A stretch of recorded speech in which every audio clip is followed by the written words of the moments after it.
plaintiff, Joe Wilkins, says he was friends with the defendant. But last year, while working together, the defendant tried to fight him. Joe's suing his former friend for breach of contract. Defendant Andrew McAllister says neither him nor Joe like to lose in an argument, so the two of them would argue all day long. Andrew is countersuing because he claims Joe owes for rent and utilities. All rise. This court is now in session. The Honorable Judge Greg Mathis presiding. You may now be seated. Start with you, sir. Me and Andrew have been friends for a little over 10 years. We met in high school, wrestling, and went to college, had our good times. During the course of our friendship, we've had some really good times, and we've also had some really volatile times.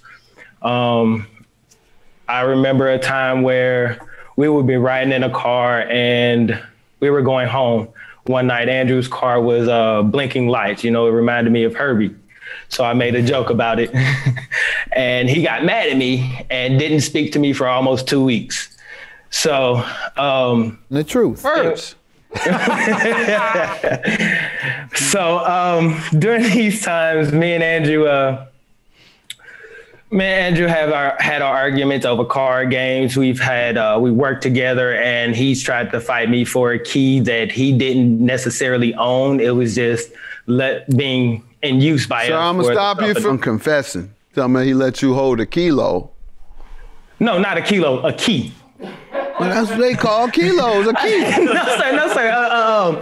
A key to change like the toilet paper. I want to get a key. Give me a key. 25,000. No, sir. No drugs. No Give drugs. me 10 keys. 250,000. No, that's not what y'all. No, sir. No, sir. Okay, go ahead. What you jaded? It was a key. Yeah, we're jaded, man. I'm sorry, I'm jaded, man. Go ahead. Listen to it too much. So it was a key to change the toilet paper rolls, paper towel dispensers, and things of that nature. Not necessarily, not any drugs. Go ahead. So I mean, he tried to fight me that day, and then he actually left me at work, stranded me at work. So I had to find my own ride home, which took about a couple hours. How long ago was that? This was last year in, I want to say June or July. All right, but you all maintain a close friendship, obviously, until now, perhaps? I say it was rocky, to say the least, going into this last little leg of our friendship. But before that, everything was fine? Yes, sir. And the rockiness started when you all went into business together? A little before that. It started back when he left me at work.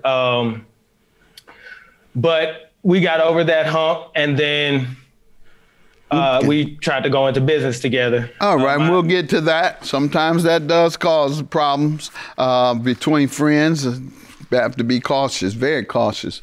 Sir, let me get some background from you on this. How you doing? I've known Joe since 2008. We were on the high school wrestling team together. We didn't start off on the best terms. Coach put him in charge of preseason workout, and he was kind of militant, which you don't do that when you first meet people. But eventually we did become friends. We went to college together, like he said, and in college I was the guy that made sure that Joe didn't do stupid things. Where is that at? We went out to Jamestown, North Dakota. I do not advise to anyone to go there. It's cold. Who do you blame for all the ups and downs of the friendship? Most of the time, I can't blame myself. Most of the time, I believe it's Joe that's doing most of the starting. And what is it typically about? I mean, what would you attribute it to? Personalities? He just one of y'all just scandalous person as a person? What? Joe he doesn't want to be seen as wrong, if that makes sense. And if he does something that's not right, it's okay for him to do it because it's him. But if you do the same thing, then he has an issue with it. So far, Joe sound like me. You don't like to lose. If you're debating, you're going to debate to the end. My friends and family have been instructed not to debate me. Leave the room. Because, leave the room. Because I'm not going to give up. So that just sounds like Joe doesn't like to give up on them debates. And we kind of share that in commons. I will argue with you all day. I'm not that person that take the higher ground. I'm going to stoop down to your level and play limbo with you if that's the case. So we're three of a kind. Tell me what happened here with contract you're suing them about. Okay, so in early May, Andrew came to me with a proposition to buy a house that he found, and he wanted to go into a house and we would buy this place together and live in there. He talked to the guy and they made an agreement to where during the course that he would write up the contract, we were able to go and renovate the house. So during the course of renovation, Andrew is spending money. We both start spending money. And about a couple weeks into the project, Andrew comes to me and tells me, I think I'm spending more money than you. Let's go over the receipts and see how much. Indeed, he was spending a little bit more. It turns out he spent maybe $1,000 or $1,200 more. And I was like, okay, we can stop right there. I asked Andrew if, he would stop spending his money and, you could take my card if you need to go get anything, I'm more than willing to give you this money for it. Just take my card. Almost immediately, he disregarded that. He just went and started continuously spending money. And I asked him about it. He said, oh, I can't wait for you to come give me the money. Even though he was knowing him in knowledge of me helping both my grandmothers. I also have a job that I go to and, me also trying to balance going to help out at the house. Now, later on, as we keep going into the project, a couple weeks later, I asked him, tried to get some clarification on certain things in the house, like who was moving in, what the room situation. Is she still spending at this point? I have no idea what he's doing. Did you have, I'm sorry, sir. I'm thinking of my wife, Linda. I'm sorry, I'm thinking of her. We went through the same thing, Doc. I'm so sorry. I'm thinking of her. We went same thing. Let's do some renovations. Yes, sir. Yeah, your budget. Double the budget. Double. Wow. And when I go say, you can't tell me what to do. Can't tell her he won't listen to you. No, sir. And my wife won't listen to me. In fact, she loves to tell me, you can't tell me what to do. Oh, man. And man, that's the biggest problem we have in our marriage. And she won't let me tell her what to do. Biggest problem. Really the only problem if I thought long enough. Yeah. I said, women are supposed to do what men say. When you married me, you said you would obey. That was a trick. You've misled, fraud, misrepresentation. I went to try and get an annulment on misrepresentation. They say, Judge, it's been 35 years. Gregory, I'm not. Call me Judge, number one. Judge? You're the same old hoodlum I met when you snatched me the first week of college. But you won't do what I say. That's the bottom line. And I think it has something to do, that was, what did we meet, in 1980? So it switched up. She switched up on me now. I mean, won't do a thing. Nothing that I say. If I ask even or say or whatever, nope. Come back, it'll be done. But just won't give me the benefit of saying yes. Right. And your good friend won't comply with any of the agreements y'all have made. You told the man to stop spending, and he kept on, like my wife. Talk to me, I'm mad at you. Tell me about the agreement and tell me whether you overspent based on the agreement you all made. All right, so we had just started back talking to each other. We hadn't talked to each other for a good 6 months. And we decided we need a cheaper place to live. So eventually I found a place that we can buy. I got in contact with the people. It was no for sale sign on it. I found out who owned it. I talked them into letting us get the house. Me and Joe credit is horrible. I'm surprised we got the house. I talked them into $650 a month for the house. It's a 6-bedroom house. Wow. Thank God. I got in contact with Joe. He had questions about the house that I couldn't answer. So we ended up calling the guy that owns the house over speaker so he could ask him any questions he had. That's when our first argument about the house started. Joe wanted to pay $750 for a month for the house. Who wants to pay more money a month for a house? Well, you want to, was it a mortgage and interest attached to it? It's, yes, it's interest. Well, then you want to pay down some of the interest. That's what he was doing. Go ahead. It would have actually been cheaper to pay the $650 a month and then go and just pay extra. It would have got the house down a lot quicker than paying more money a month. Okay. But he refused to do that. His exact words to me were, "You're not going to pay it if we have to only pay $650. You're not going to pay the extra money." Joe's that kind of person that tell you what you're going to do, but if you tell him what he's going to do, we got a problem. We ended up going. Go ahead. We started getting everything in order. I bought got a trash can rental for the house so we can empty out the house. I got the power on for the house so we can actually see. I got them to send over the things so we can actually go into the house and not have the police coming saying 2 black people breaking into the house. So I was doing most of the work, and it was okay because we haven't paid rent at this house at the old house for a little while now, and we on a time crunch now. They're gonna kick us out eventually. So we're doing everything in the time to renovate. Eventually, Joe comes to me and say, "Hey, you're spending too much money. Stop." And I'm like, "Joe, we're on a time crunch. We don't know how long we're gonna be here. So let's go 50-50 on the house to renovate everything in the house," which he agreed to.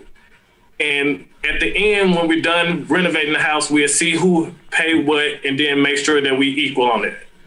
So he agreed to that. There was no, "I'll give you my credit card" or anything like that.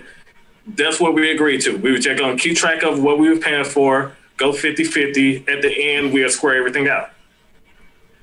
Okay. Fast forward, Joe still see me buying things, and he realized, "Oh man, Andrew's got about $2,000 more in the house than I do. What are you doing? Stop." I said, "No. Andrew. No, I'm not stopping. You need to either go buy things or we're gonna square it off at the end." And to where he says, "Oh, well, what do you think I'm doing with the money at the end?" Like, "Well, I'm thinking you're going to give me the money back that I paid over to you to make it even." "No, that's going to the rent people to pay off the house." That's not the original agreement that we had. We were going to pay 50-50 on everything to renovate the house. Paying off the mortgage is not renovation. So the extra money would go to me. Well, he's saying you owe him for reimbursements, correct, sir? Yes, sir. All right. Spell out the reimbursements he owes you for. So I went all the stuff that I bought at Home Depot, Lowe's to renovate the house, to upgrade the house as far as flooring, getting new appliances in, making sure the walls and everything were up to code and make sure we had all plumbing. I had spent a grand total of $3,779. The day he told me that I was no longer on the project, he told me that he would reimburse me when I got my receipts together, just get those together and I could show him.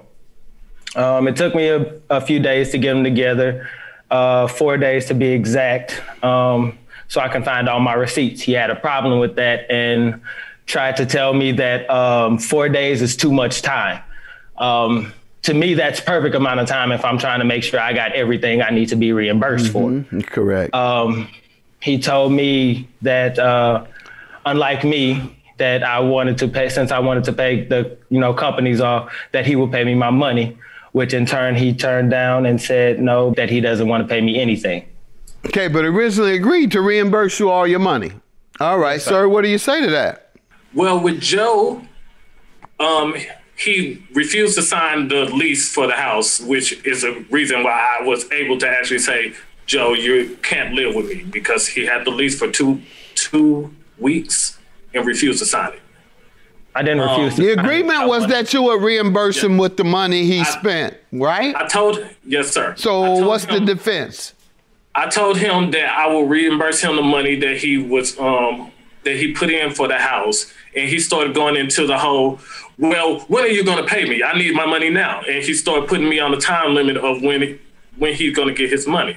And I was like, Joe, you can get your money when I get the money. You can't do this to me because I'm in the middle of something, and I can't just let you know exactly when you're going to have your money. But when I start getting money in, I'm going to give it to you. What's your counterclaim for a breach? How does he owe you $27.56? Well, when he started doing the whole give my money now, I started thinking, Joe, we have bills from the previous house that's only in my name. And also all the collections and stuff from the old house is coming to me too.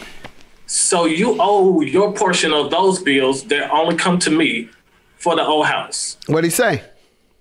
I agreed to pay the bills as far as gas, water, electric, those bills in the house. But as far as owing him past rent, that goes to the company, not to him. I don't trust him because... Were you paying it directly to the company when you lived there? Yes, sir. Okay. Yes. We've been put in eviction status twice. So one of the times was because he would go to the casino. Andrew would go to the casino. But my question is, could one pay and the other one not? And just one of you all get a notice, a late notice? Sir. No, sir. Both had to pay at the same time. We both had to pay. Even though you were paying directly to the landlord. You never put the money together. But it would hurt your credit together. Yes. Yes, sir. If you didn't pay. So they're only able to come to me because Joe has not updated any of his information. Okay. How much has been requested of you and by whom, Andrew? The rent, with regard to the rent. With regard to the rent, our balance is $6,257.76, which they're only contacting me because they have no way of contacting Joe. All right. They do have ways of contacting me. I actually updated my progress with them a couple months ago. Well, they want to update a check, sir. Yeah. So, I understand that, but they have been in contact with me. All right. They have. Okay. I spoke with them 3 days ago. Right. His only difference is that he believes he owes the landlord and not you. He admits to the lights and gas and the other things. You admit to owing him as well. Hats off to you for admitting for the most part. And that's $37.79 minus $27.56. Sir, I don't owe him for the rent. I only owe the company. I know that's what you say. 1,023. I heard you. So unfortunately, you're not the judge. Judgment for the plaintiff in the amount I said. Have a good day. Thank you, sir. Have a good life, bro. Nothing to say to him. Have a good life. I plan on never seeing him. I hope I never see him again. I hope I never do.